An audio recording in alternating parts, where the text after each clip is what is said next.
2 minutes pour comprendre, aujourd'hui, sport et pollution. Alors, je suis avec le professeur Denis Charpin, vous êtes membre expert de l'ARCA, vous êtes pneumologue allergologue et vous êtes président de l'APPA. Voilà, sport et pollution. On dit que c'est bon de faire du sport pour la santé, mais alors faire du sport en plein Paris avec la pollution et tout ça, est-ce que c'est si bon que ça finalement? Et oui, c'est une vraie question. Et il y a eu des études très précises au plan international sur le sujet. Et la conclusion dans les pays développés est claire, c'est qu'il est toujours bon de faire des activités physiques. Et on a pu calibrer ça.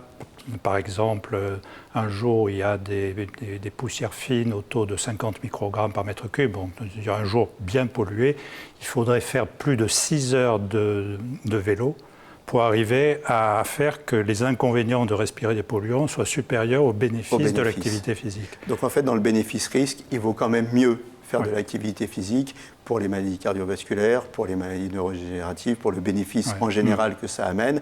Et puis l'inconvénient, on peut aussi le pallier d'une certaine manière, peut-être en choisissant le lieu où on fait du sport. Exactement, oui. Il y a maintenant des applications qui permettent de choisir son itinéraire en fonction du taux de polluants. Donc ça c'est le must, aller faire du sport au bon endroit, au bon moment.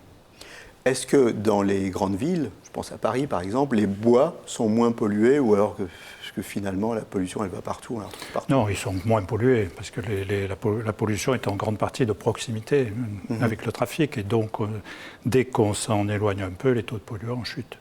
Alors dans les pays en développement, notamment en Chine, en Asie du Sud-Est, ça n'est pas le cas. Au bout d'une heure, on peut être au point où ça devient néfaste de faire du sport. Parce que les taux de pollution sont beaucoup plus importants. Plus élevés. Voilà, sport et pollution, eh bien, écoutez, il faut quand même mieux continuer à faire du sport, c'est ce que je retiens, mais il faut choisir l'endroit où on le fait.